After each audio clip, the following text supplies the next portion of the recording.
दोस्तों, आप सभी का स्वागत है एक बार फिर से हमारे यूट्यूब चैनल कोडिंग एरा में। आज हम देखेंगे कर्सर को हम रिप्लेस कैसे कर सकते हैं वाइल लूप से। जैसा आप लोगों को मालूम होगा, कर्सर एक लेंथी प्रोसेस है एसक्यूएल सर्वर के अंदर, और ये बहुत ज़्यादा मेमोरी और टाइम लेता है। जब एग्जीक्यूट करते हैं हम कर्सर को तो ये बहुत ज़्यादा टाइम लेता है, और हमें कर्सर को अवॉइड करना चाहिए, कर्सर यूज नहीं करना चाहिए, क्योंकि ये प्रोसेस को स्लो कर देता है। ओके, सो हम देखेंगे कि कर्सर का अल्टरनेटिव क्या है, और इसको हम वाइल लूप से रिप्लेस कैसे कर सकते हैं। ओके, तो जैसा कि आप यहाँ पे देख रहे हैं, हमारे पास टेबल है एम्प्लॉई, और इसके अंदर टोटल 5 रिकॉर्ड्स हैं। तो मैं इस टेबल का यूज करके एक कर्सर क्रिएट किया हूँ, और ये दिखाने की कोशिश किया हूँ कि कर्सर को हम कैसे रिप्लेस कर सकते हैं वाइल लूप से। तो कर्सर के लिए मैंने सिंपल यहाँ पे कोड लिख रखा है, declare cursor employee code. Cursor में वैल्यू सेट कर दिया, इसके बाद कर्सर ओपन कर दिया, फेच कर लिया।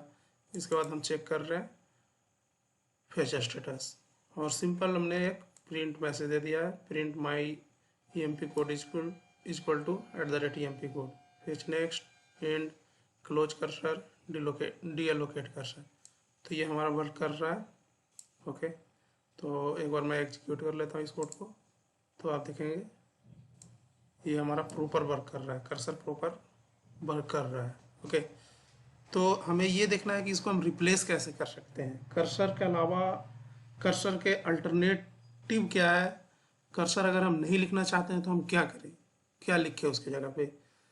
तो सिंपल हम वाइल लूप लिख सकते हैं, वाइल लूप के थ्रू भी हम सेम प्रोसेस को एग्जीक्यूट कर सकते हैं, कर्सर की ज़रूरत नहीं पड़ेगी। ओके, सो हम कर्सर को वाइल लूप से रिप्लेस करेंगे।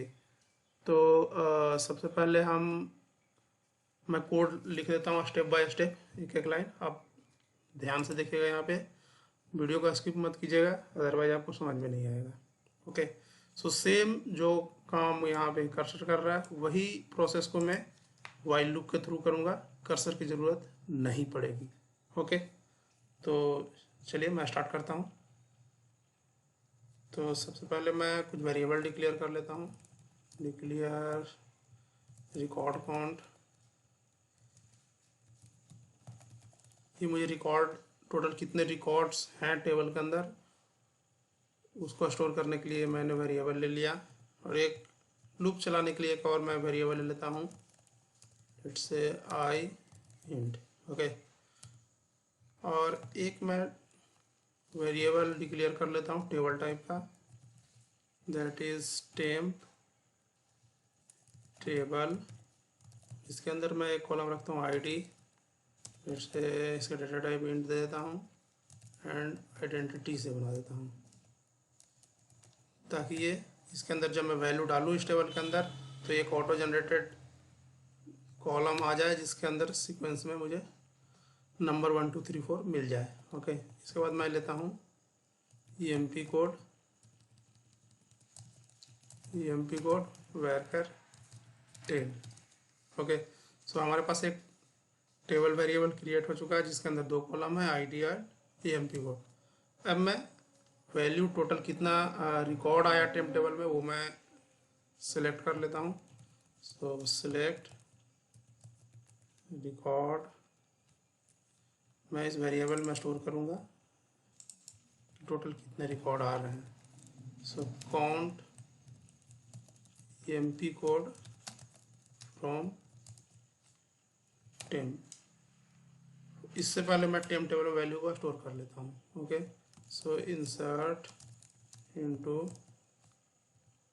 Temp emp code, select emp code from, जैसा कि मैं सबसे पहले बताया था कि मैं एम्प्लॉय टेबल का यूज कर रहा हूँ, सो मैं एम्प्लॉय टेबल से वैल्यू इस वेरिएबल में डाल दिया, टेबल वेरिएबल में डाल दिया।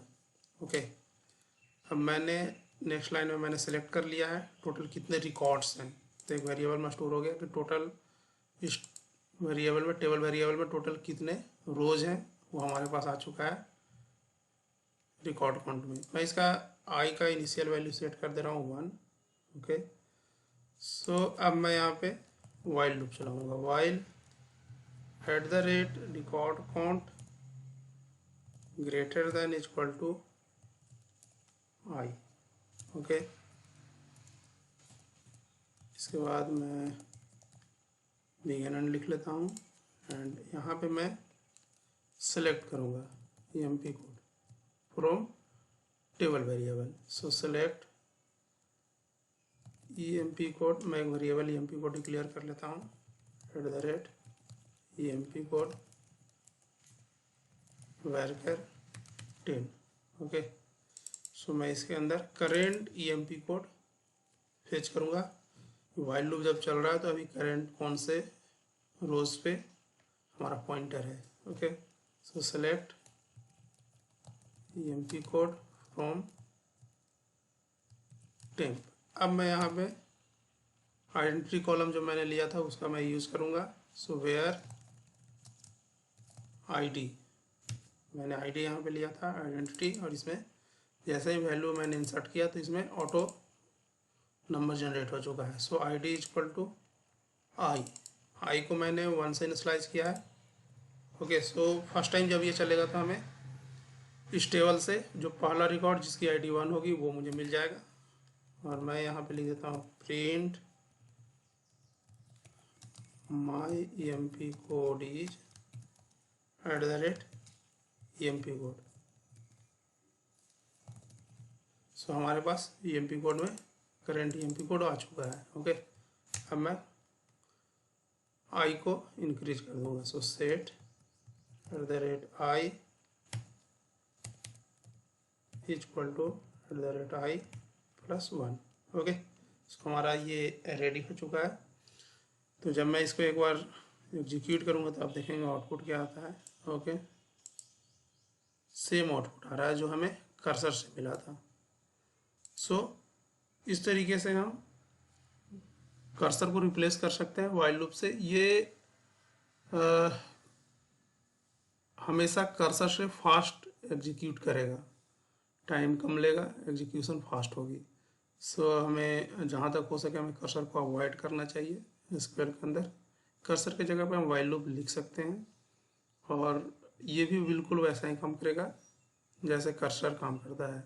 बिकॉज अगर हम सिंपल कर्सर लिख रहे हैं, हमें कुछ नहीं करना, हमें सिर्फ 1 बाय 1 वैल्यू फेच करना और उसके अंदर कुछ भी ऑपरेशन परफॉर्म करना, तो वो हम वाइल लूप के थ्रू भी कर सकते हैं। उसके लिए हमें कर्सर लिखने की कोई ज़रूरत नहीं है। ओके, सो आपको ये कोड समझ में आ गया होगा। अगर कोई कन्फ्यूज़न होगा तो वो आप कमेंट बॉक्स में भी लिख सकते हैं। ओके, सो अब मैं दोनों कर्सर और वाइल लूप को एक साथ एग्जीक्यूट कर लेता हूँ, फिर आप देखेंगे आउटपुट क्या आता है। सो मैं यहाँ से लेकर के लास्ट तक एक साथ एग्जीक्यूट कर लेता हूँ, तो आप देखेंगे इसके अंदर भी वही डेटा आउटपुट आ रहा है जो वाइल लूप के अंदर आ रहा है। Okay, so this is the replacement of while loop. While loop is the replacement of cursor, simple cursor. तो आप इस तरीके से लिख सकते हैं। ओके, अगर आपने